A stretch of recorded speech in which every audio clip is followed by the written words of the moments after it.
In June 1914, a teenager who had already given up stepped out onto a street corner in Sarajevo. He'd failed. His targets were long gone, the plan was blown, and by every account, he was about to go home.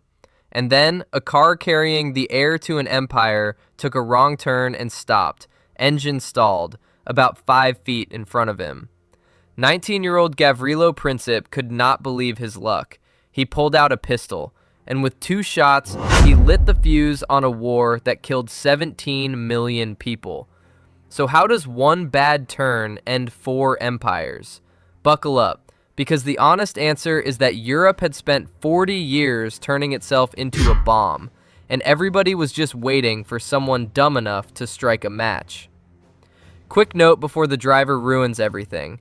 You've probably heard the version where Princip was eating a sandwich when the car rolled up. That bit's probably a myth. Historians argue about it.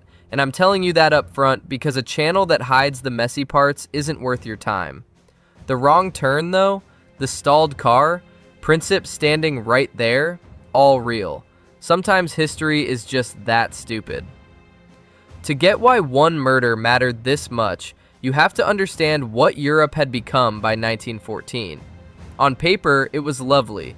Rich, peaceful, fancy mustaches, garden parties, the whole thing. Underneath, it was a group chat where everyone had secretly promised to jump anyone who touched their friends. Here's how the group chat worked. Germany was new, huge, and deeply insecure. A country that had only existed since 1871 and was desperate to prove it belonged at the grown-ups table. So it built an army that terrified everyone, and then a navy for the specific purpose of annoying Britain. France hated Germany because Germany had humiliated France in that same 1871 and taken a chunk of French land, and France had spent every day since quietly plotting to get it back. Russia was enormous, backward, and cranky, and it had appointed itself the big brother of all the little Slavic peoples down in the Balkans. Austria-Hungary was a wheezing patchwork empire held together with tape and denial, sitting right on top of those same Slavic peoples, sweating. And Britain mostly wanted to be left alone with its gigantic empire, but had quietly promised France it would help if things ever went bad. So everyone's roped together. Germany has Austria's back, Russia has Serbia's back, France is bound to Russia, Britain's winking at France. It isn't one alliance, it's a spider web, and every single strand is a promise to go to war over someone else's problem. Which is fine, totally fine, as long as nobody's problem ever. And the spot most likely to produce that problem was the Balkans. This little corner of Southeast Europe was where 3 empires' ambitions all smashed into each other, and the locals, especially the Serbs, wanted their own country, not to be ruled by a crumbling Austrian empire that spoke a different language and lived far away. So when Austria-Hungary swallowed Bosnia in 1908, a lot of young Serbs took it personally. One of them was a skinny, sickly, intense teenager named Gavrilo Princip, who joined a secret society with the extremely subtle name the Black Hand, and decided the cure for Austrian rule was to shoot the next important Austrian who showed his face.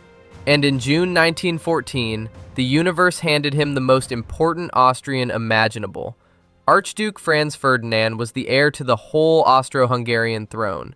And here's the tragic irony. He was actually one of the very few men in Vienna who wanted to give the Slavs more rights, not fewer. He decided to visit Sarajevo, on Serbia's National Day of Mourning, in an open-top car, with his exact route printed in the newspaper beforehand. I want to be really clear that his security plan was, essentially, vibes. The Black Hand knew this was the shot of a lifetime, so they lined up not one assassin, but a whole row of them along the parade route, because if you're going to plan a murder, redundancy is just good sense. And then they blew it in the most spectacular way humanly possible. The first assassin froze and did nothing. The car sailed right past him. The second one threw a bomb, which bounced off the folded-down roof of the car, rolled under the car behind, and blew up the wrong people. Franz Ferdinand was completely fine. The bomber then swallowed his cyanide pill, which had expired and just made him throw up, and leapt heroically into a river that turned out to be 4 inches deep. He was fished out damp and vomiting, which is really not how you want your revolution to begin. And the rest of the assassins, Princip included, watched the Archduke's car speed off unharmed and figured, well, that's that. Mission failed. Princip wandered off to find some lunch. Now here's where it stops being believable. Franz Ferdinand, being genuinely a decent man, decided he wanted to go visit the people wounded by the bomb in the hospital, but nobody told his driver the route had changed. So the driver took the original turn, and aide shouted, "Wrong way!" and the driver stopped and began to reverse, stalling the car directly in front of the one shop where Gavrilo Princip happened to be standing. The single man in that entire city who most wanted him dead handed a stationary target at point-blank range by pure blind accident. Princip stepped forward and fired twice. Franz Ferdinand and his wife Sophie were both gone within minutes. Their last words to each other were about their children. And for one moment, none of this is funny. 2 people are dead. A 19-year-old has just done a thing he can never undo. But the truly frightening part isn't the murder itself. It's what the murder sets off. Because now every strange... Watch how fast this goes, because the speed is the actual horror. Austria-Hungary blames Serbia, honestly fairly, since Serbian officials really had helped arm the Black Hand. But instead of a measured response, Vienna sees a golden chance to finally crush the annoying little country next door. So first it checks with its big scary friend, Germany, and Germany says the words that doom everybody. Do whatever you want, we've got your back. Historians politely call this the blank check. You can just call it handing a toddler a flamethrower. So Austria fires off an ultimatum to Serbia, a list of demands deliberately written to be impossible, designed to be rejected. And Serbia, terrified, agrees to nearly all of it.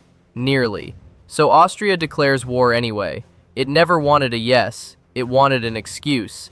And now the web pulls. Russia, big brother of the Slavs, cannot just let Austria stomp Serbia flat, so it begins mobilizing its gigantic army. Germany sees Russia mobilizing and completely panics, because Germany's entire war plan depends on speed.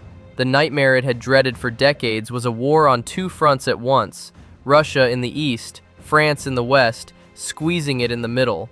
So Germany's clever solution, the Schlieffen Plan, was to knock France out first in 6 quick weeks before slow, lumbering Russia could even get its boots on, and only then swing east.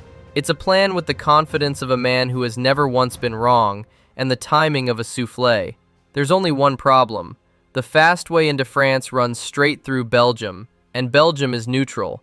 And Britain, decades earlier, had signed a treaty promising to defend that neutrality. So Germany declares war on Russia, then declares war on France, then marches into Belgium. And Britain, which had spent this whole crisis desperately hoping to stay out of it, now has to choose between keeping its word and letting Germany swallow the continent. Britain declares war on Germany. It has been about 5 weeks since a car took a wrong turn.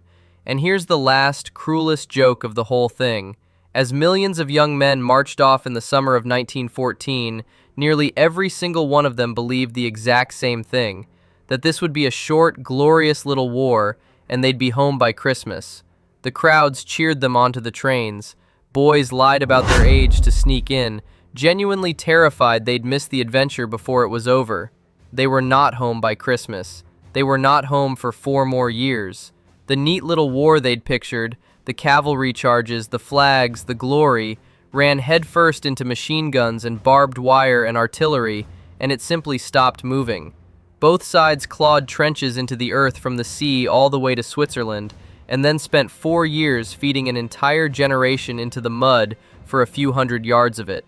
17 million dead, 4 empires gone, and a peace so bitter and broken that it quietly set the timer on an even bigger war just 20 years down the road.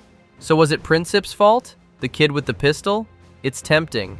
But Princip didn't build the alliances. He didn't build the arms race, or the empires straining against each other, or the war plan that just had to march through Belgium. He didn't make Europe into a bomb. He was only the idiot who happened to be standing there the day it went off. And if it hadn't been him, on that corner, that morning, it would have been someone else, some other spark, some other summer. That's the part that should keep you up at night. The match feels like the cause, but the match was never the problem. The problem was that everyone had spent 40 years building the bomb and calling it peace. They kept saying it would be over by Christmas. They were only wrong about which Christmas and how many. Thanks for watching. If you learned something, hit subscribe, and I'll see you in the next one.